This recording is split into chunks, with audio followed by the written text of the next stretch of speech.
Թրամփը ստորագրել է 2 նոր հրամանագիր, սահմանափակելով ծնունդով քաղաքացիության իրավունքը։ Նա փորձում է արգելել այսպես կոչված ծննդաբերության զբոսաշրջությունը։ Թրամփը վստահ է, որ այս պայքարը համապատասխանում է սահմանադրությանը։ Նախկինում Գերագույն դատարանը մերժել էր նրա նմանատիպ փորձը։ Այս հրամանագրերը ավելի նեղ շրջանակներ են ընդգրկում, դրանք վերաբերում են օտարերկրյա դիվանագետների երեխաներին։ Թիրախում է նաև ԱՄՆ թշնամի համարվող անձինք։ Խարդախությամբ քաղաքացիություն ստացածների երեխաները ևս կզրկվեն քաղաքացիության իրավունքից։ Երկրորդ հրամանագիրը խստացնում է վիզաների տրամադրումը, դա կկանխի այցելուների մուտքը Ամերիկա միայն երեխա ունենալու համար։ Պաշտոնական տվյալներով տարեկան կա 26,000 այդպիսի ծնունդ։ Ամերիկյան քաղաքացիության ազատությունների միությունը քննադատել է քայլը։ Իրավապաշտպանները համարում են, որ ծննդյան իրավունքը երաշխավորվում է սահմանադրությամբ, առջևում նոր դատական քննություններ են սպասվում։ Օրենքների կիրառումը կախված է լինելու դատարանների վերջնական որոշումներից։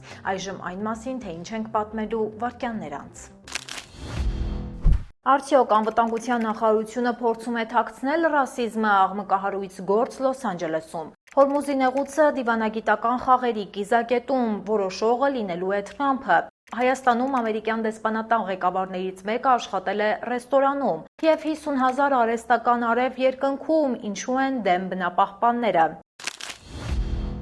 Բարև ձեզ, ես Լենա Կարապետյանն եմ, դուք միացել եք Glendale News-ին, եթե ուզում եք աջակցել մեզ, բաժանորդագրվեք մեր ալիքին և իհարկե անպայման լայք եք տեսանյութը, իսկ հիմա անցնենք օրվա թեմաներին։ Ամերիկյան դատարանը պատժել է անվտանգության նախարարությանը դատավորի հրամանը չկատարելու համար։ Նրանք գաղտնի են պահել գործակալների հեռախոսահամարները։ Դատավորը տուգանել է նախարարությանը, նրանք պետք է վճարեն օրական $500 մինչև հրամանի կատարումը։ Պատճառը Լոս Անջելեսի ոստիկանների հեռախոսները չստուգելն է։ Այս գործակալները 2025 թվականին մասնակցել են ներգաղթյալների դեմ արշավներին։ Դատարանը պահանջել է պատճենել 800 գործակալի անձնական հեռախոսները։ Նախարարությունը սակայն ձգձգել է այս աշխատանքը, նրանք ստուգել են ընդամենը 3 հեռախոս 2 շաբաթում։ Այս տեմպով գործընթացը կտևի 4 տարի։ Քաղաքացիական ազատությունների ամերիկյան միության փաստաբանները պնդում են, գործակալները օգտագործել են վիրավորական արտահայտություններ լատինամերիկացիների հասցեին։ Նախարարությունը հրաժարվել է մեկնաբանել գործակալների պահվածքը, նրանք հանդես են եկել կոշտ հայտարարությամբ, պնդելով, որ իրենց գործակալները զբաղված են անվտանգությամբ։ Դատարանը սակայն իր դիրքորոշումը չի փոխել։ Տուգանքը շարունակում է հաշվարկվել։ Իրանում իրավիճակը թեժ է մնում։ Թրամփը կանգնել է բարդ ընտրության առջև։ Նա պետք է որոշի զիջել Իրանին, թե ոչ։ Խոսքը Հորմուզի նեղուցի վերահսկողության մասին է։ Այս տարածքով է անցնում աշխարհի նավթի 20%-ը։ Թրամփի համար զիջումն անընդունելի է։ Նա ցանկանում է պահպանել հաղթողի իր կերպարը, սակայն իրավիճակը պահանջում է շտապ լուծումներ։ Իրանը և Օմանը մոտ են համաձայնության, այդ մասին հայտարարել է Իրանի արտաքին գործերի նախարարությունը։ Նրանք ցանկանում են վերաբացել նեղուցը։ Միացյալ Նահանգները դեմ է Իրանի վճարումներին։ Իրանը պնդում է իր վերահսկողության իրավունքը։ Հակամարտությունը սրվել է նաև այլ ուղղություններով։ Եմենում հութիները հարձակում են գործել, զոհվել է առնվազն 30 կառավարական զինվոր։ Լիբանանում ևս զոհեր են գրանցվել, 2 իսրայելցի զինվոր է մահացել։ Մերձավոր Արևելքում լարվածությունը չի թուլանում, աշխարհը սպասում է Թրամփի հաջորդ քայլերին։ Զիջումները կարող են փոխել ամբողջ տարածաշրջանի ողջ տեսքը։ Համաձայնագրի կնքումը կախված է նեղուցի ապագա կարգավիճակից։ Թրամփը պետք է շտապի նոյեմբերի ընտրություններից առաջ։ Հետաքրքիր նորություններ կան հայ-ամերիկյան հարաբերություններում, որտեղ կարևոր դեր ունեն հենց ամերիկահայերը։ Հայաստանում պետական բարձր պարգևներ են հանձնվել ամերիկահայ 2 նշանավոր գործիչների։ Հայկական բարեգործական ընդհանուր միության նախագահ Թումոյի հիմնադիր Սեմ Սիմոնյանը Հայաստանի նախագահի կողմից պարգևատրվել է հայրենիքին մատուցած ծառայությունների համար առաջին աստիճանի շքանշանով։ Թումոն ի դեպ ոչ միայն Հայաստանում է հիմնավոր հաստատվել, այլև արտահանվում է որպես հայկական բրենդ։ Հայաստանից դուրս հիմնադրվել են Թումո կենտրոններ։ Հայաստանի նախագահի կողմից հայրենիքին մատուցած ծառայությունների համար երկրորդ աստիճանի շքանշանով պարգևատրվել է Փիքսարտ ընկերության հիմնադիր Հովհաննես Ավոյանը։ Նա նաև Հայաստանի ամերիկյան համալսարանի հոգաբարձուների խորհրդի անդամ է։ Փիքսարթը Հայաստանի խոշոր տեխնոլոգիական ընկերություններից մեկն է։ Բիզնեսից բացի այն ունի նաև բազմաթիվ կրթական ծրագրեր։ Հայաստանում ամերիկյան դեսպանատան ղեկավարներից մեկը աշխատել է ռեստորանում, այս մասին տեղեկանում ենք դեսպանության ֆեյսբուքյան էջից։ Դեսպանության տնտեսական համագործակցության գրասենյակի ղեկավար Էդվարդը 1 օրով ստանձնել է նոր դեր։ Wendy's-ի մուտքը հայկական շուկա արտացոլում է Հայաստանում ամերիկյան բիզնեսների շարունակական ընդլայնումը։ Մինչև 2030 թվականը ամերիկյան հայտնի բրենդը նախատեսում է ընդլայնել իր ներկայությունը Հայաստանում եւ ստեղծել շուրջ 600 աշխատատեղ, նպաստելով Հայաստանի տնտեսական աճին, խթանելով առաջատար ամերիկյան բրենդի միջազգային ընդլայնումը եւ ամրապնդելով հայ-ամերիկյան տնտեսական կապերը։ Հայ համահիմնադիր ունեցող ամերիկյան կազմակերպությունը գրիպի դեմ նոր պատվաստանյութ է ստեղծել։ ԱՄՆ սննդի եւ դեղերի վարչությունը հաստատել է Նուբար Աֆեյանի Մոդեռնա ընկերության M+Siva դեղամիջոցը։ Այն նախատեսված է 50 տարեկանից բարձր անձանց համար։ Փորձարկումները ցույց են տվել դրա բարձր արդյունավետությունը։ Նոր միջոցը 27%-ով ավելի արդյունավետ է սովորական պատվաստանյութից։ Գիտնականները կարող են այս դեղամիջոցն ավելի արագ պատրաստել, այն պահանջում է 2 կամ 3 ամիս։ Ավանդական պատվաստանյութերի դեպքում գործընթացը տևում է 6 ամիս։ Սա թույլ է տալիս ավելի լավ համապատասխանեցնել պատվաստանյութը գրիպի շտամերին։ M+Siva-ն հասանելի կլինի այս աշնանային գրիպի սեզոնին։ Դեղամիջոցը կարող է օգնել շատ մարդկանց, այնուամենայնիվ հարցերը դեռ շատ են։ Կլինիկական փորձարկումները շարունակվելու են նաև այլ տարիքային խմբերի համար։ Մետան պետք է վճարի $567 միլիոն երեխաների հոգեկան առողջությանը հասցված վնասի համար։ Դատարանը պատժել է Facebook եւ Instagram ընկերությանը։ Սա նոր տուգանք է ավելացած նախորդ 375 միլիոնին։ Որոշումը կայացրել է Նյու Մեքսիկոյի դատարանը։ Գումարի մեծ մասը կուղվի երեխաների բուժմանը, մնացած մասը կծախսվի կանխարգելման եւ իրազեկման համար։ Ընդհանուր գումարը հասնում է $942 միլիոն։ Մետան պատրաստվում է բողոքարկել դատարանի այս որոշումը։ Նյու Մեքսիկոյի գլխավոր դատախազը նման որոշումը հաղթանակ է որակել յուրաքանչյուր ծնողի համար։ Նա նշել է, յուրաքանչյուր երեխա արժանի է ապահով առցանց կյանքի։ Ընկերությունը պետք է կիրառի տարիքի ստուգման գործիքներ, նրանք պետք է օգտագործեն արհեստական բանականություն։ Արգելվում է երեխաների մասին տվյալներ հավաքելը։ Մետան պետք է հաշվետվություն ներկայացնի տարին 2 անգամ։ Ընկերությանը սպասվում են նոր դատական գործընթացներ Կալիֆոռնիայում։ Բազմաթիվ ընտանիքներ դատի են տալիս սոցիալական ցանցերին երեխաների առողջությանը հասցվող վնասների համար։ Ընկերությունը պնդում է հակառակը։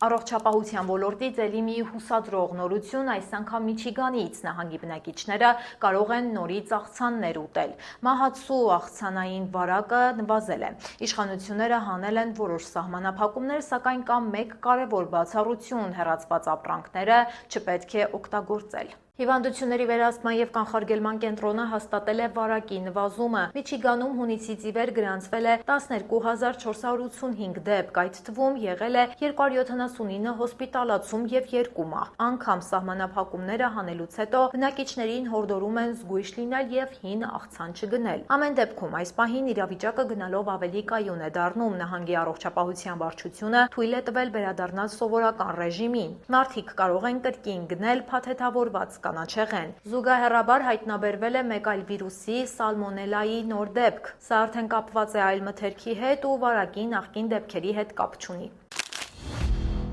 Ավստրալիացի օդաչուները փրկել են ամերիկացի հիվանդի, թռիչքը կատարվել է ձմեռային Անտարկտիդայում։ Ջերմաստիճանը հասել է -43 աստիճանի, դա եղել է չափազանց վտանգավոր եւ հազվադեպ առաքելություն։ Ինքնաթիռը վայրէջք է կատարել մթության մեջ։ Թռիչքը տևել է 5 ժամից ավելի, նախորդ օրվա թռիչքը ձնաբքի պատճառով հետաձգվել էր։ Հիվանդին կայանից տեղափոխել են Նոր Զելանդիայի քաղաքային հիվանդանոցներից մեկը, այլ մանրամասներ դեռ հայտնի չեն։ Անտարկտիդայում այժմ տիրում է բևեռային գիշեր, արևը դուրս չի գա մինչև սեպտեմբերի 21-ը։ Նման իրավիճակում փրկարարական աշխատանքները շատ բարդ են, բարեբախտաբար առաքելությունը հաջողությամբ ավարտվել է, հիվանդն այժմ գտնվում է բժիշկների հսկողության տակ։ ԱՄՆ աշխատաշուկան ուղարկում է հակասական ազդանշաններ, մի կողմից աշխատատեղերի աճ կա, մյուս կողմից գործազուրկները դժվարությամբ են աշխատանք գտնում։ Այսպես հուլիսին ավելացել է մոտ 98,000 աշխատատեղ, ցուցանիշը աճել է հունիսի համեմատ։ Կրճատումները պատմական ցածր մակարդակի վրա են, ընկերությունները խուսափում են հաստիկների կրճատումից։ Սակայն գործազուրկ երիտասարդների համար իրավիճակը մնում է բարդ, պատճառները ներառում են ներգաղթի սահմանափակումները եւ տեխնոլոգիական ոլորտի դանդաղումը։ Ազդում է նաեւ Պարսից ծոցում ընթացող պատերազմը, դա բարձրացնում է էներգակիրների գները եւ ճնշում բյուջեն։ Տնտեսությունը դանդաղ վերականգնվում է 2025 թվականի անկումից հետո, այդ ժամանակ բարձր տոկոսադրույքները խոչընդոտում էին նոր աշխատատեղերի ստեղծմանը։ Այժմ աշխատուժի քանակը նվազել է ծերացման պատճառով։ Դա նշանակում է ավելի քիչ մրցակցություն աշխատանքի համար, սակայն գործազրկության մակարդակը Ամերիկայում դեռևս անորոշ է։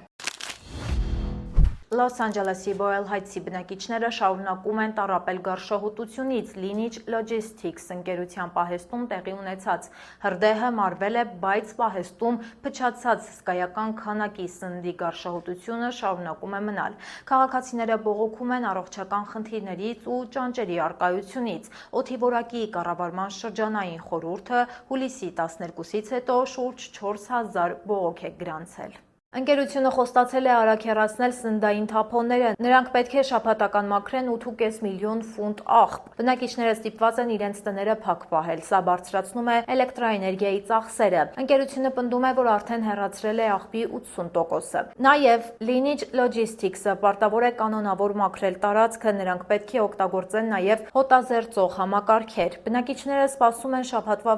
վերջնական որոշմանը։ Այդ օրը կհստակեցվեն մաքրման պարտադիր պայմաններ։ Կառավարությունը պատրաստվում է հատկացնել նաև ֆինանսական օգնություն։ Թրամփի վարչակազմը գնում է քամու էներգիայի լիցենզիաները։ Այս գործարքի արժեքը կազմում է ավելի քան $1 միլիարդ։